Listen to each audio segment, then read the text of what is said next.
Are you enjoying the game today, too?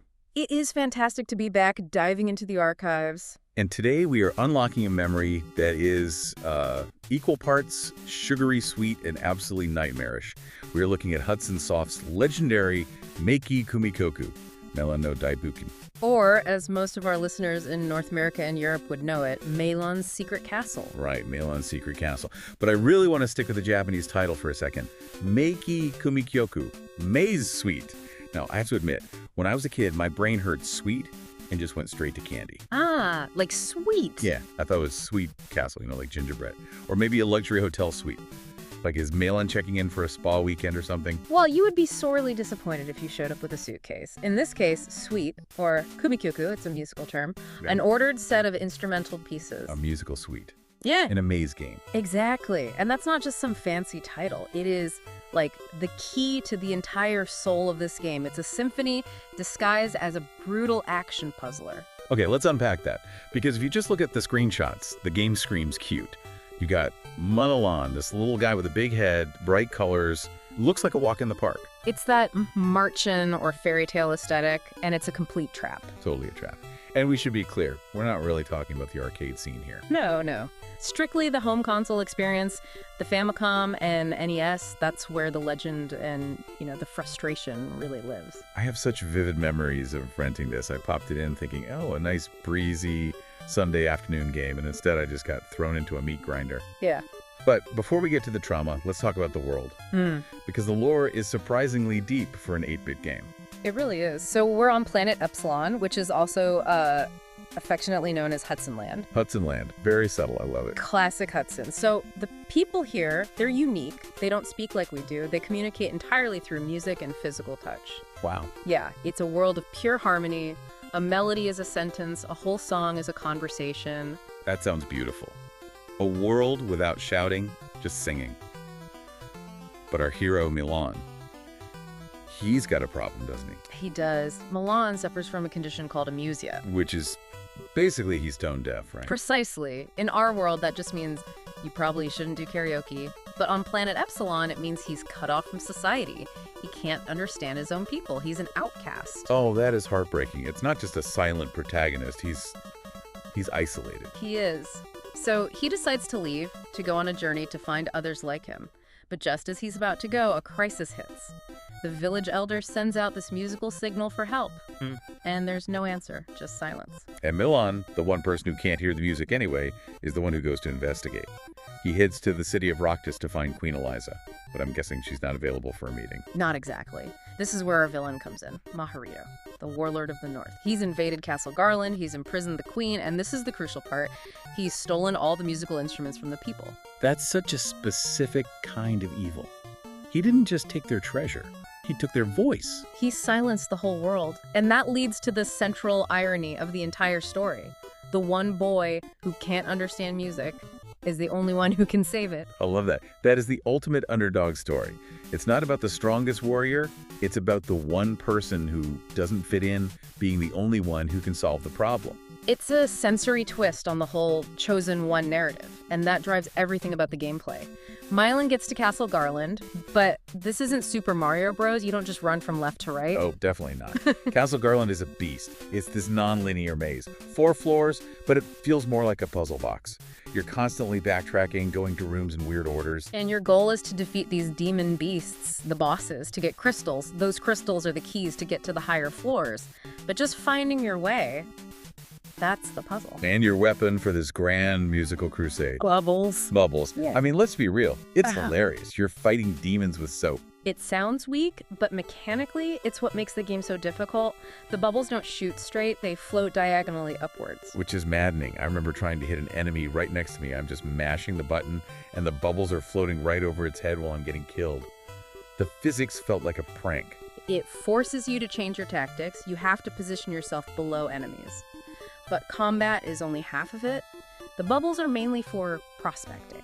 Prospecting is the perfect word, because the most important things in this game are invisible.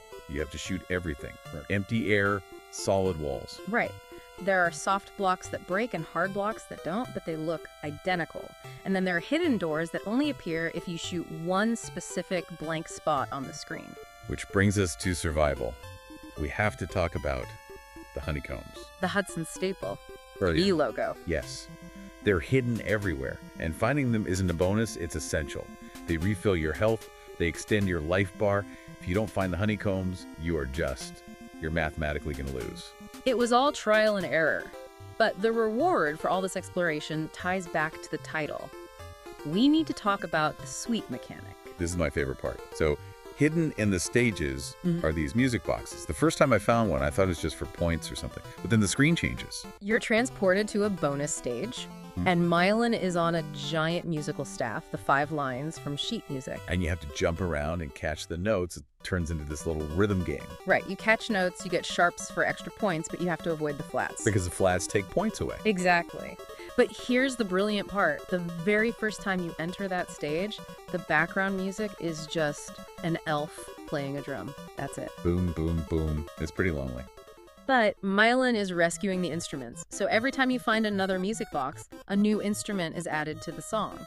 First a cymbal, then a tuba, an ocarina, a harp, a trumpet, and finally a violin. So you are literally building the soundtrack as you play the game. You're rebuilding the suite. By the end, you have this full 7-instrument ensemble playing this beautiful, complex waltz. The music becomes a tangible reward. You can literally hear your progress. It's so sophisticated for an 8-bit game. But this brings us to one of the tragedies of the international release. The title change. Exactly. In Japan, May Suite. The title tells you, hey, this is about music. Overseas, it's Milon's Secret Castle. Which completely strips away all that context. If you bought it in a store in New York, you'd have no idea why you were collecting instruments. It just seems like random, weird game stuff. It's a shame. But there was another huge difference, right? Something that was very specific to Japanese gaming culture in the 80s. The shooting capability measurement. Watch. Yes. In the Japanese version, right on the title screen, you could test how fast you could mash the button in 10 seconds. And we have to give context here. This was the era of Takahashi Meijin, Hudson's spokesperson. He was a celebrity, famous for his 16-shot technique, hitting the button 16 times a second. Every kid in Japan wanted to be him. So putting this tool in the game was a huge selling point. It was a training ground. I can just imagine kids bragging about their scores. Well, here's the funny part. I hate to break it to anyone who was proud of their score back in '86. That tool was lying to you. What? No. It's true. The game's code actually inflates your score by about 10%. You're telling me the game was flattering me? It was a placebo? It was designed to make you feel better about your skill. My entire childhood is a lie. I thought I was a machine. You were probably fast, just not that fast. But when the game came overseas, they just removed the feature entirely. Probably because the whole Takahashi Meijin thing wasn't a big deal in the West. That's a tragedy. We deserve to be lied to about our button mashing skills, too. The whole culture of sharing secrets about invisible blocks was also kind of lost in translation. In Japan, it was fun. Overseas, it was just seen as confusing. Speaking of confusing, and confusingly difficult, it's time.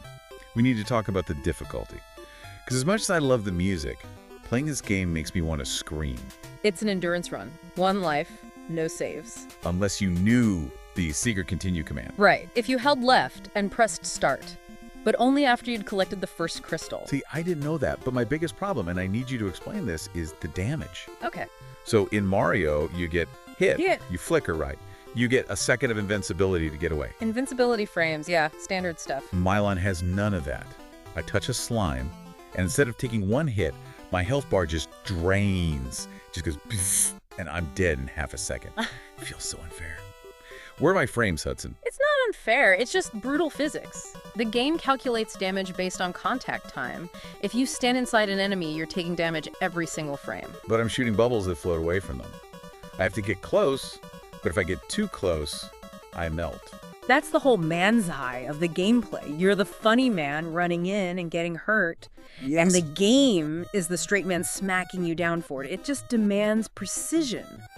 And don't get me started on the maze room on the 3rd floor, the infinite loop. Ah, yes, that one. I walked right, then right again, then right again. I was convinced my game was broken. I spent days in that hallway. It's a puzzle. You have to find a specific pattern of exits to break the loop. You can't just brute force it. And then you finally get out and have to fight the boss.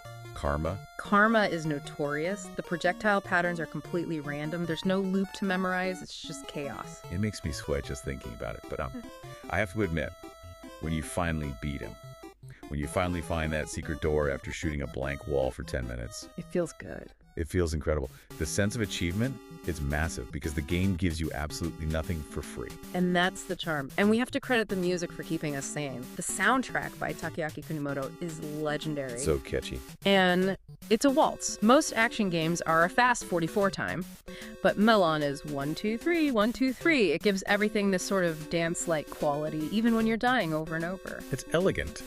So how was this weird, difficult musical experiment received? In Japan, it's generally seen as a ryosaku, a good game. Famitsu gave it a 29 out of 40. People appreciated the challenge. But overseas. A very different story. Later reviews, like on GameSpot, were harsh. Like 2 out of 10 harsh. They called it obtuse, clunky, confusing. Ouch.